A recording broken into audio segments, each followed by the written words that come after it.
She's in Tulum. Look at her. Caption says retired rich. That's what Jason texted me. No punctuation, no warmth, just a link to a photo of my daughter. Turquoise bikini, drink in hand, half buried in white sand. I stared at that image for a long time, trying to match that face with the girl I used to know. It was my 75th birthday, and I was alone. The house was still quiet at 5. I lit a candle anyway, just one, stuck into a store-bought cupcake I'd picked up the day before, just in case they surprised me late. The happy birthday banner still drooped above the pantry. I'd hung it up myself the night before, half hoping it might matter. I didn't feel like cooking. I boiled water for boxed mac and cheese, on sale last week, and stirred it without thinking while the lemon tart cooled behind me. I make it every year. It used to be Rachel's favorite. She once called it my signature. Now it just felt like a habit I couldn't shake. No knock at the door. No call. Not even a voicemail. I rinsed out the pan and checked my phone again. Still nothing. Out of curiosity, or maybe I was just punishing myself, I opened Facebook. My hands moved slowly, but my heart already knew what it was searching for. And there she was. Tan skin, huge sunglasses, bright white teeth that didn't come from our side of the family. The caption hit harder than I expected. Sun, sea, and freedom. Then, #retiredrich, #paradise-found. She was smiling. I wasn't. That smile, I paid for it, literally. I sold the annuity, the lake timeshare, even my late husband's old truck. Rachel had said it was just temporary, just until the market stabilizes. And I believed her, because that's what mothers do. But that smile in the picture, it didn't look temporary. It looked permanent and expensive. I opened my banking app. At first, everything looked normal, but then I scrolled. One withdrawal, then another. 2 more that same week. I'd agreed to 1 transfer to help with the down payment, she said, but 5 were taken. Each one labeled with vague terms like consulting fee, family advance, mutual agreement. The last one, it went through the morning of my birthday. The mac and cheese had gone cold. I walked to the fridge, poured myself a glass of store-brand wine, and leaned against the counter. The lemon tart was still sitting there, perfect as always. Golden crust, smooth filling, that little hit of lemon right at the end. I looked at it and felt nothing. No nostalgia, no warmth, just the heavy, sinking feeling of betrayal. And not just because she forgot my birthday, but because she remembered the account number. I didn't cry, not even when the wine burned a little on the way down. Instead, I stared at that app screen, at the numbers, at the lies. And for the first time in months, I wasn't confused. I was angry. Really, truly, clearly angry.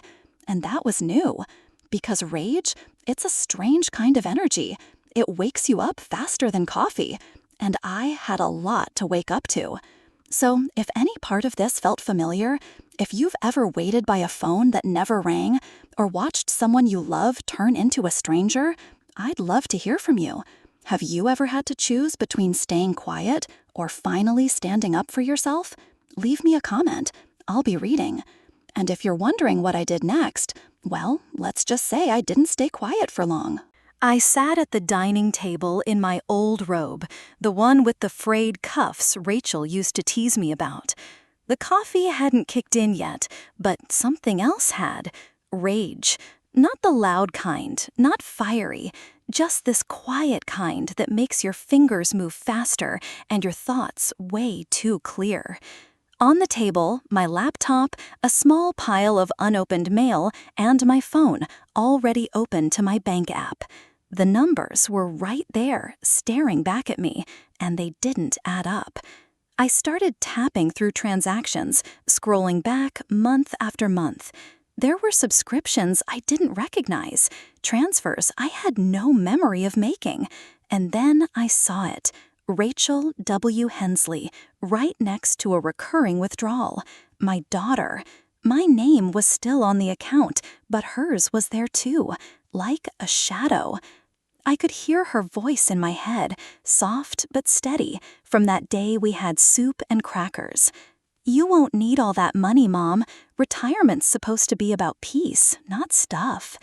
She said it while unpacking her beach tote. I remember because her sunglasses still had the price tag dangling off the side. I opened a drawer and pulled out an old accordion folder labeled "Taxes, Don't Touch." Jason used to laugh at how I labeled everything. I flipped through until I found it, an email thread from Rachel, sent last summer. Subject line, "Hey Mom, need a quick signature for the accountant?" Smiley face. Attached was a PDF I never really looked at. I just clicked the box and signed, like she asked. This time, I read every word. It was a limited financial power of attorney, something you'd give a spouse or a lawyer, not your daughter, not for just taxes. It gave her full access to my retirement accounts, retroactive access. My chest got tight. I called the bank. "Thank you for holding," the woman on the other end said. Her voice was warm, but cautious. "Yes, I see that Miss Hensley has been making transfers under the authority granted in 2022. That was supposed to be temporary," I said, even though I knew that wasn't true. Not really. I was the one who handed her the pen, even if I didn't know what I was signing. The woman hesitated, then said gently, "Ma'am, based on the frequency and the amounts, this wasn't a one-time thing." I looked at the wall across from me. There was a photo of Rachel and Lila on the beach. Rachel was laughing. Lila was mid-splash. The ocean behind them curled like a secret. "She planned this," I whispered. "I'm sorry," the rep said, and I believed her. I hung up, didn't cry. I just sat there, completely still, with one thought looping in my head. I raised her. I raised her. And now it felt like I was meeting her all over again, for the first time, or maybe the 50th, and finally seeing someone I didn't want to admit was real. The lies weren't careless. They were deliberate, polished. She didn't make a mistake. She made a choice. And that morning, sitting in the stillness of my kitchen, I made one too. Not right away. First, I needed to know everything, every dollar, every signature, every beach photo that got paid for with my savings. That piece she talked about, I'd find it, but it would be on my own terms, not hers. I wasn't heartbroken. I was insulted. There's a difference. Heartbreak means something whole got broken. But what I felt, sitting on the garden floor with garden gloves still on, knees dusty from digging through old boxes, was sharper than that. It was the realization that the trust I'd given my daughter hadn't just been broken. It had never really belonged there in the first place. I stared at this pile of yellowing envelopes and old plastic folders, edges curled and brittle with time. Somewhere in the mess, I found it.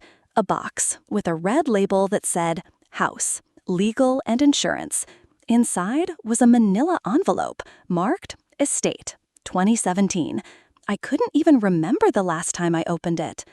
My fingers hovered over the flap before I finally peeled it open. And just like that, I was back in Rachel's old apartment, the one with the peeling laminate floors and that IKEA bookshelf she made Jason drag up 3 flights of stairs. She was stressed about grad school loans, and I'd said, "You're my only child. Of course I trust you." Then I handed over access to the emergency fund, just in case. That was 10 years ago. Back then, I thought planning for death was a kind of love only a mother could give. Now I wondered when love turned into leverage. My phone buzzed, a voicemail from Rachel. "Hey Mom, just checking in. You okay? Call me?" I didn't hit play. I didn't need to hear her voice. Not now. Not when it might sound too much like concern and not enough like consequence. I stood up slowly, knees aching, and walked back inside. The sun was sliding low through the kitchen window, catching little flecks of dust in the air, like glitter. I poured myself a glass of wine. Not the cheap stuff I usually save for book club, the real bottle, the one Jason gave me for my last birthday before the divorce. I sat down at the dining table, set the glass next to me, and opened my contacts. Scrolled until I saw her name, Nadine Morales, judge, retired. She answered on the second ring. Nadine, it's Elaine. It's been a while, but I think I need your advice. Maybe over lunch. There was a pause, then her warm little laugh. Sounds serious. Tomorrow? Tomorrow. I hung up, and for the first time that day, I felt something shift inside me.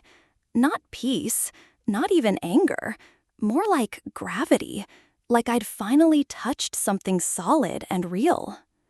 The will was still open in front of me, names and clauses scattered across the page in soft yellow lamplight. Rachel's name was there, Lila's too, but I didn't feel tied down by it anymore. Time to start over, I whispered.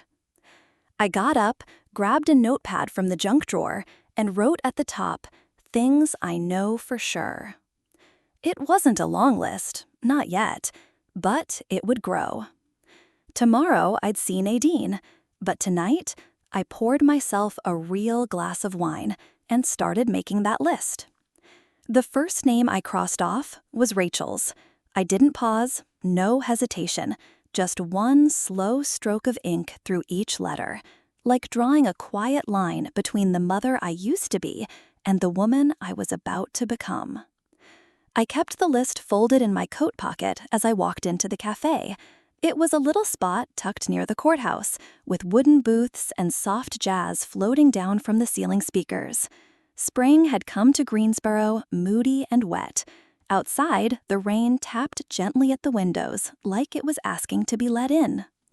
I got there early, ordered a chamomile tea, and picked a booth near the back. I didn't even look at the menu. I wasn't there to eat. When Nadine walked in, she brought with her the scent of rain and old books. Same tailored coat, same sharp eyes behind gold-rimmed glasses. She hugged me without saying a word, then slid into the seat across from me.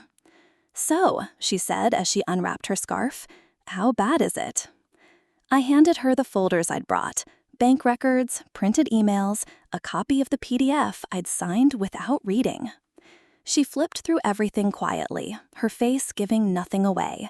Then she leaned back and let out a long breath. "You've got a case," she said, "a real one. This is classic financial misconduct under false pretenses." I stared down at my tea. The steam curled up like a whisper.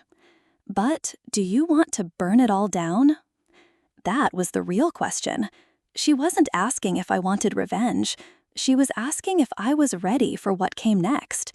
Courtrooms, accusations, having something so personal dragged into the light. "No," I said. "I don't want to fight her. I just want to remove her."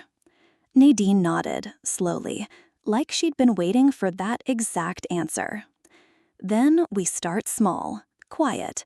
Revoke the power of attorney, change your beneficiaries, retitle the house. We do it by the book, but on your terms."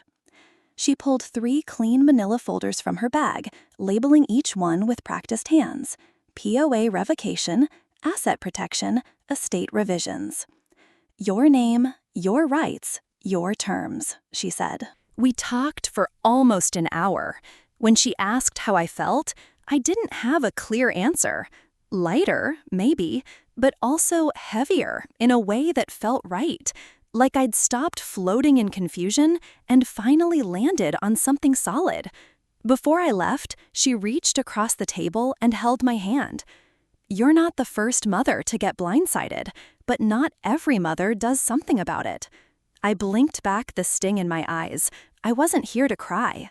Back home, I opened the fridge to hang up my coat. The lemon tart was still sitting there, untouched, its yellow surface glossy under the fridge light. I stared at it for a second, then closed the door. I didn't need sweetness today. I walked upstairs with the folders under one arm and my list in the other. This wasn't a war. It was a reclamation. And when I left that cafe with those 3 manila folders, I had one clear thought in my mind.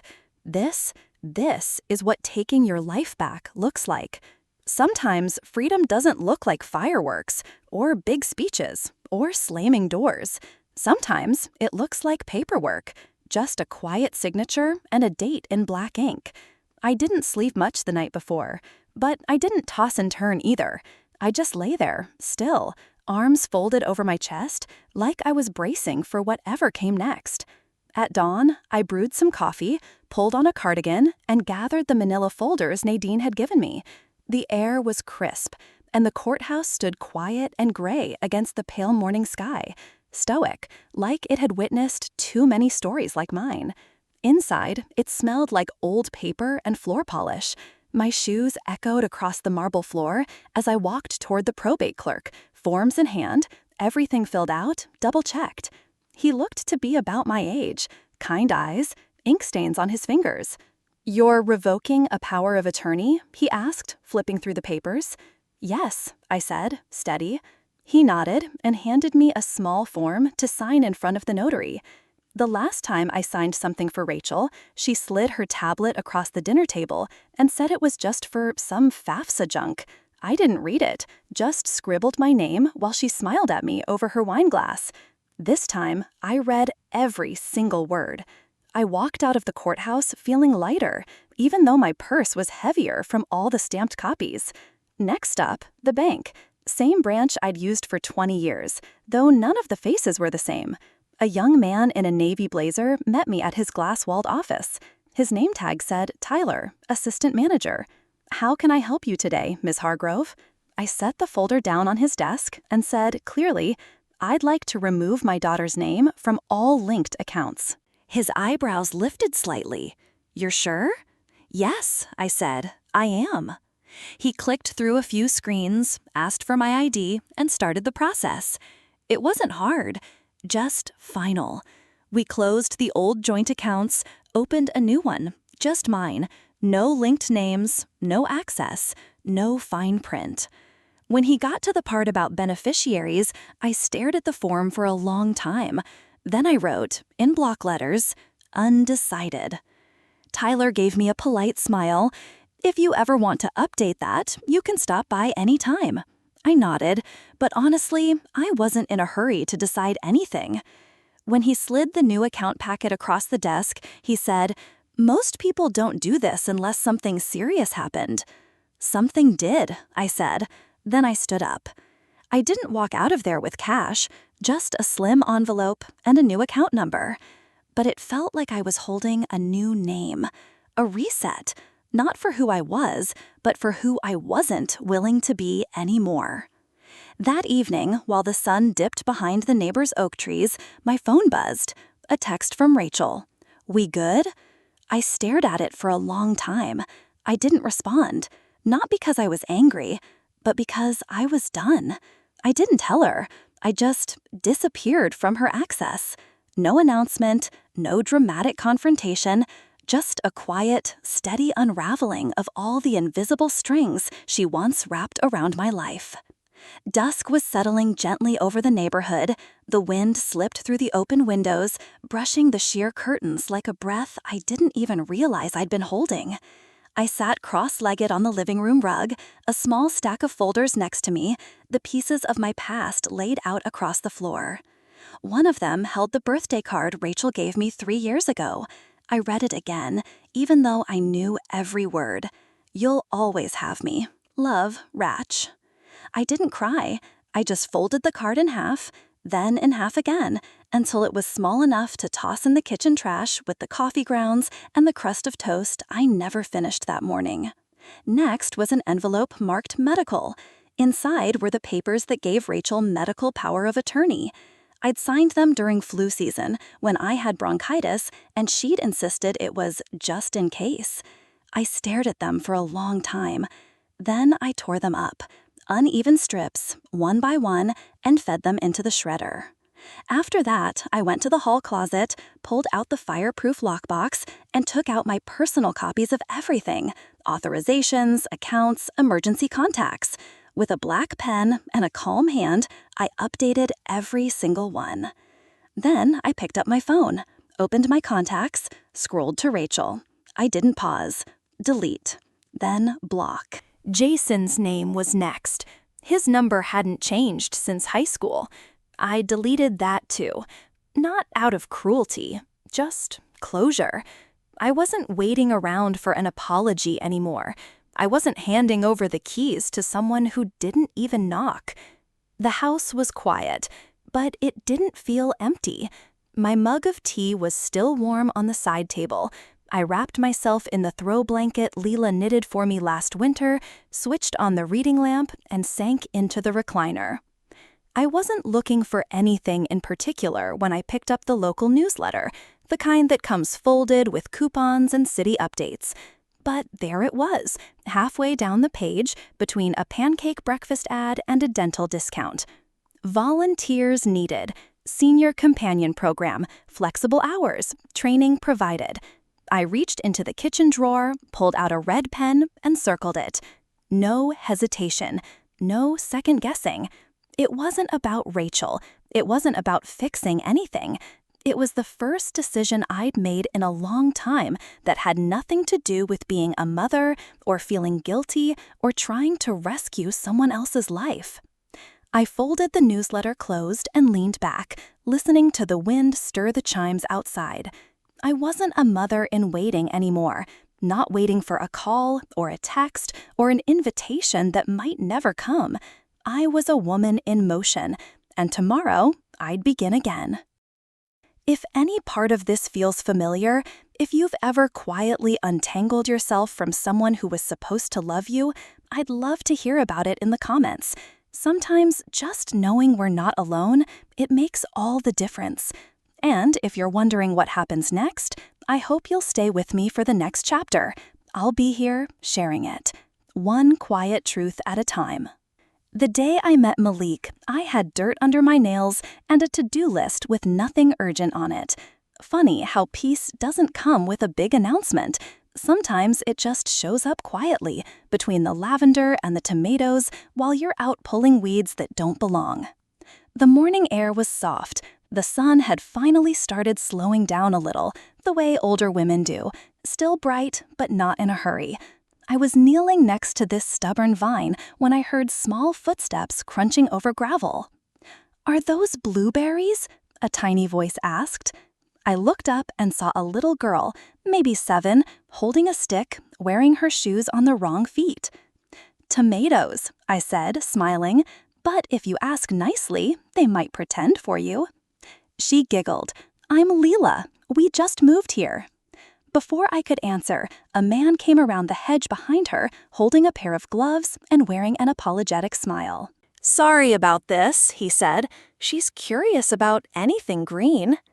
He looked like he was in his late 40s. Tall, calm energy, the kind that doesn't try too hard. He nodded toward the wheelbarrow. "Need a hand?" I hesitated. I wasn't used to people offering help without expecting something in return. But there was something about his stillness that made the silence feel safe. I stepped aside. "Only if you're good at mulch." "Former chef," he said, lifting a heavy bag like it was nothing. "Manual labor doesn't scare me." While he worked, we talked. Malik used to run a restaurant downtown, but took early retirement. Now he teaches kids how to cook at the rec center once a week. "Burnt toast and broken eggs," he said, "but they're learning." I told him I used to teach too, though I didn't say much about what life looks like these days. It felt good just talking about plants and tea and summer rain. Simple things, the kind that stay when everything else falls apart. When he and Lila helped tidy up, I heard myself say, "If you two aren't doing anything later, I was going to make some lemonade." Lila's whole face lit up. Malik smiled. "We'd like that." After they left, I stood in the kitchen, staring at the lemons. I hadn't made lemonade for guests since Rachel left. I still remembered the last time, Mother's Day, maybe 5 years ago. She'd stopped by just long enough to check her email and grab some leftovers. I started slicing slowly, the citrus scent waking something up in me. As the juice ran through my fingers, I realized I wasn't doing this out of guilt or habit. There was no performance, no pressure, just a simple gesture, from one neighbor to another. I set out 3 glasses on a tray, nothing fancy, chipped coasters, an old tablecloth, a breeze coming through the screen door, and me, hair a little wild, heart a little steadier. In that moment, I didn't feel old. I felt present, still learning, still capable of joy. And as I poured the lemonade, I thought, maybe healing doesn't come with a big bang. Maybe it starts with dirt under your nails and someone kind saying, "Need a hand?"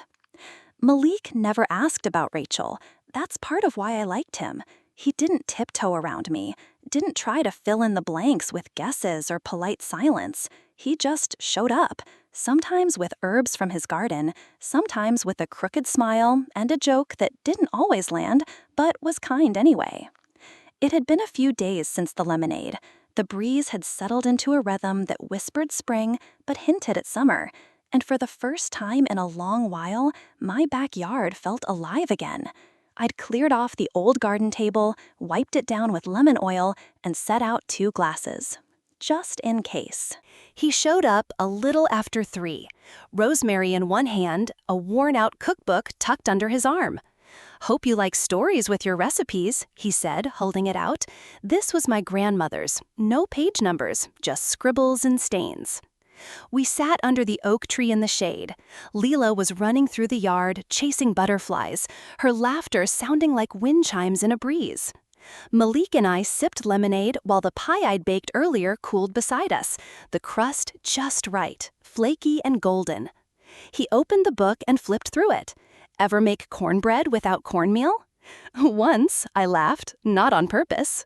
We traded stories about burnt edges, family dinners, and the kinds of recipes that only work when you stop trying so hard. I told him I used to teach cooking classes at the community college, just weekend stuff, mostly young adults who thought microwaves counted as ovens. "So why'd you stop?" he asked, not judging, just curious. I paused, then shrugged.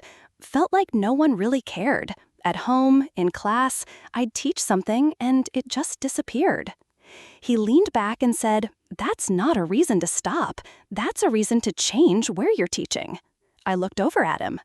"The community center," he said. "They're always looking for someone who knows their way around a pie crust." And I laughed, really laughed, not just a polite chuckle, a full-on chest-shaking laugh that surprised even me. I hadn't heard that sound from myself in years. Malik smiled. "See, that's what pie crusts are for." And something in me softened, not like butter, more like bread dough left to rise, slow, steady, quiet. We stayed out there another hour, swapping tricks for rosemary chicken and debating how long dough really needs to rest. Leela came over to show us a rock shaped like a heart. I made a note to keep it. That night, the house didn't feel like a waiting room anymore. It felt like somewhere I actually lived. I dug out my old recipe binder from the back of the pantry, buried behind a juicer I never used and a broken hand mixer. The pages were curling, smudged with old spills, but the handwriting was mine. I flipped past the weeknight meals, past the casseroles and the banana bread. And for the first time in years, I didn't skip the section marked holiday favorites. I ran my fingers over the worn divider. Tomorrow, I thought, maybe I'll bake something, just because. I signed up to teach a pie workshop the day before Thanksgiving.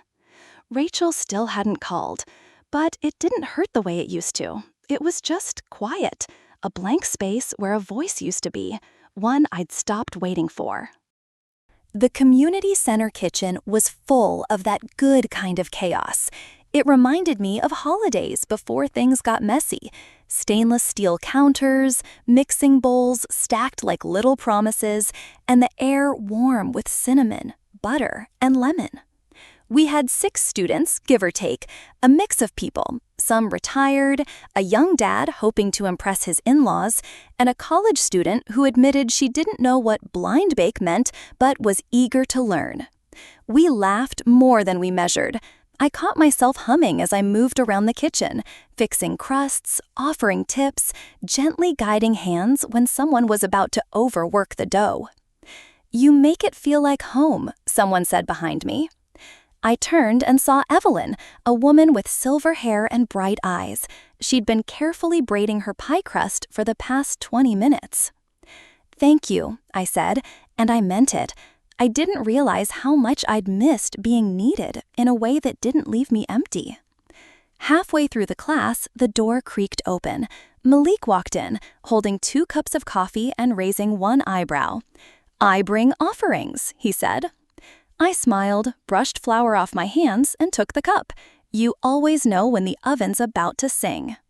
He didn't stay long, just enough to sip, watch the pies rise, and say nothing about Rachel. That's what I loved most about him. He never showed up with an agenda. As he turned to leave, Evelyn leaned over and whispered, "You've got that glow. Someone should take you dancing."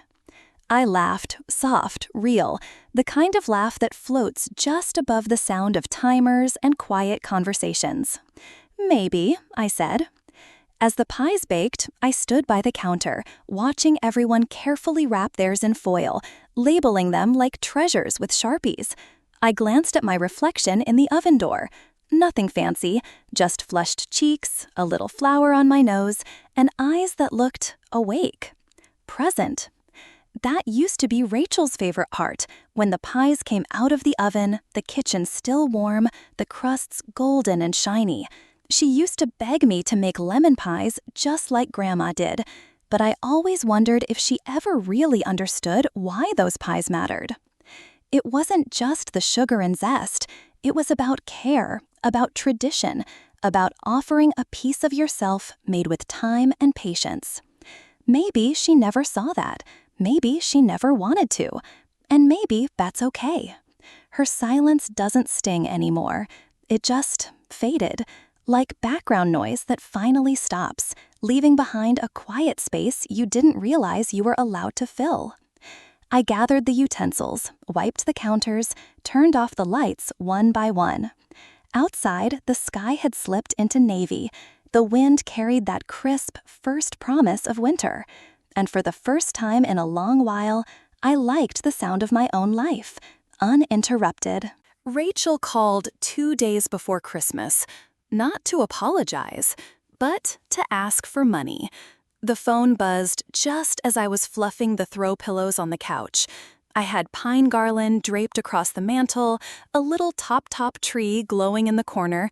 Nothing extravagant, just enough to make the room feel warm, smell like cinnamon, and stir up a few good memories. Her name lit up on the screen like a ghost tapping on the glass. I stared at it for a moment, then answered. Put it on speaker. Let my hands rest in my lap. "Mom," she said, too cheerful. "Wow, it's been too long. How are you?" I waited a second longer than I needed to. "Fine, baking." "Oh, good. That's good. Hey, Jason and I were just saying we might stop by after the new year. Maybe bring Ethan. He's gotten so big, you wouldn't believe." I leaned back into the cushions, watching the candle flicker on the coffee table. "How nice," I said. Then came the shift, that tone I've come to know so well, the one that comes right before the ask. "So, listen, we're in a little bit of a tight spot after the holidays. Totally temporary, just some timing stuff with the house payment. I wouldn't ask if it weren't important." Another pause. And the surprising part? My heart didn't pound. My stomach didn't twist. I just listened. "I know you've still got some flexibility with the retirement accounts," she added. That's when I spoke. "You're not my emergency anymore, Rachel." Silence. Then the stammering. "Wait, Mom, what? This isn't, look, I didn't mean it like, this is family, we help each other." In the background, I heard Jason's voice, sharp, irritated. Why is this even a conversation? I calmly pressed the red button. The call ended, and so did something else. I sat there for a while, Psalms still on the armrest. No tears, no anger. I didn't reach back for the past like it was something to comfort me. I just opened my contacts, found Rachel's name, and hit delete. Not the first time, but the last. It's funny how some endings don't feel like breaking, they feel like release. I walked into the kitchen and cut myself a slice of apple pie, still warm, laced with cinnamon, flaky around the edges. It had been cooling since morning, just for me. I brought it back to the living room, placed it on that small plate with the blue trim, the one I always saved for guests. I sat beside the little tree, its soft light glowing in the window, reflecting something calm. Not joy, maybe not forgiveness, but peace. I turned on Nat King Cole, let his voice fill the room, smooth as butter, as familiar as breath. Chestnuts roasting on an open fire. Rachel had asked for money, but what she really wanted was access. And I had given her that for decades. My thoughts, my worry, my sleep. Not tonight. Tonight, I gave something to myself. And maybe that's the best gift I've ever learned to give. If you've ever had to choose peace over people, even when it hurt, I'd love to hear how you did it. Leave a comment. Tell me, what helped you move on? I know I'm not the only one learning how to let go with grace. And if you're still here, I hope you'll stick around. There's more to this story. And maybe, just maybe, it's the part where healing begins. Malik showed up with a folding chair and a bottle of spiced wine. "If you're not busy," he said, standing in my doorway, snowflakes caught in his beard. I wasn't. Inside, the house smelled like roasted carrots, cinnamon, and just a hint of something citrusy. The holiday favorite section of my old recipe binder was open on the counter, dusted in flour and memory. I'd set the table earlier, not really expecting anyone, just doing it for the ritual. 3 places, mismatched plates, holiday napkins with faded poinsettias, a candle flickering in the center like it had something to say, but wasn't in a hurry. Lila followed behind him, cheeks flushed, tiny braids in her hair with red beads that clicked when she moved. She twirled once in her sparkly shoes, then asked, "This is a grown-up dinner, right?" "That's right," I said, kneeling down to fix her little paper crown. Malik handed me a foil-covered dish, roasted root vegetables, my mom's recipe. I smiled and nodded toward the oven. "You're in good company. Mine's full of lemon and butter." We moved through the kitchen like we'd done this before, passing utensils, adjusting chairs, uncorking the wine like it was something we always did. Outside, the snow kept falling, soft and steady. Inside, it was warm, not from the heater, but from the people who chose to be there. Dinner was slow and thoughtful. Lila made us go around and say one good thing from the year. Malik talked about starting his cooking class at the rec center. I talked about my garden, the pies, the workshop at the community center. I didn't mention Rachel, not because it hurt, but because she simply wasn't part of this table. At one point, Lila handed out shiny red crackers. We pulled them with a little pop, laughing as the paper crown spilled out. Malik wore his like a king on vacation. I wore mine slightly crooked, and Lila told me it looked perfect that way. After dinner, I slipped out for a moment and came back with a tiny box, wrapped in newspaper, tied with twine. "For you," I said, handing it to Malik. He looked surprised. "You don't have to," I said before he could finish. Inside was an old recipe card, lemon pie, my handwriting. A little faded, corners worn, but the ink still held. He looked at it for a long moment, then smiled at me. "Guess I'll have to learn how to make crust now." I just nodded and passed him the whipped cream. The tree in the corner blinked quietly. Leela had fallen asleep with her head resting on Malik's arm.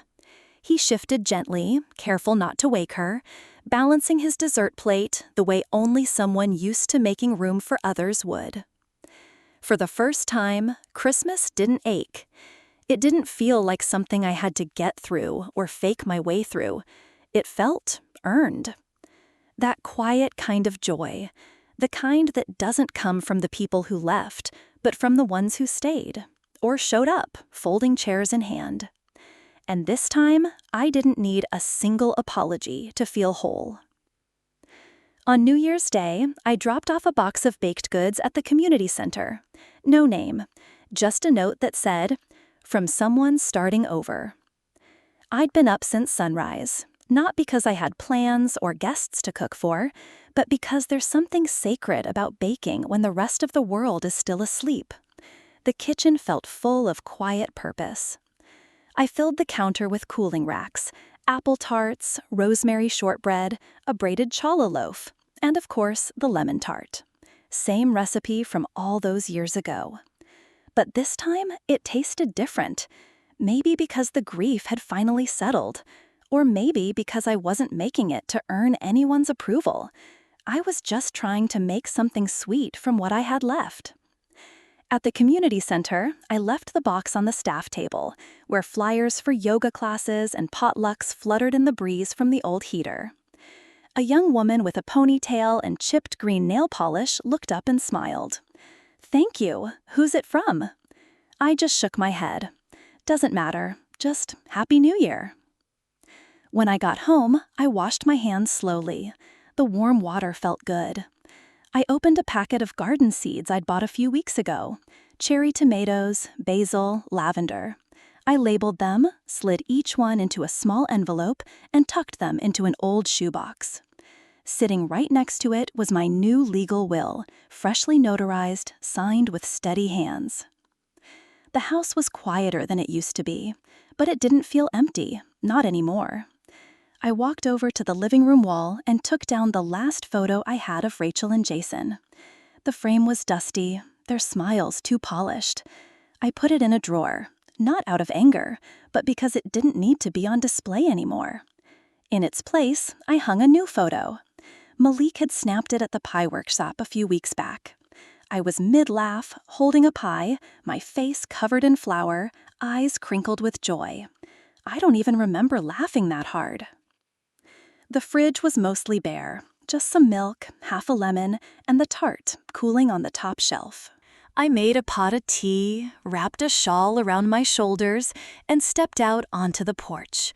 The wind had a little bite to it, but the sky was soft, pink at the edges, the kind of sky that says, "You made it." I took a sip and closed my eyes. I didn't get my money back. There was no apology, no dramatic moment of redemption, no surprise knock at the door. Just stillness. And honestly, that was enough. Because somewhere along the way, I stopped measuring my worth by who called or who came back. I started over, with flour, with soil, with quiet mornings. With people who showed up holding folding chairs and rosemary. With paper crowns and second chances. And I realized, you don't need everything you lost to feel whole again. Sometimes, all it takes is a pie, a porch, and the courage to begin sweet again. Some stories don't end with a slam door or a tearful goodbye. Sometimes they end with a quiet kitchen, a warm slice of lemon pie, and a woman finally at peace with herself. I used to believe family was something you held on to no matter what. But now, I think real love means knowing when to let go. Letting go of guilt, of old roles, of silence that pretends to be loyalty. We give so much of ourselves, we forget how strong it is to take something back, with grace, not bitterness. If any part of this felt familiar, I'd really love to hear from you. Have you ever had to choose yourself, softly but fully? Leave a comment, tell me your story. And if this chapter gave you something to think about, I hope you'll stick around for the next one. Because next time, I'll tell you what happened when my son texted me, "You weren't invited to dinner. My wife doesn't want you there." And how that's when I finally understood. They only loved me when I acted like an ATM.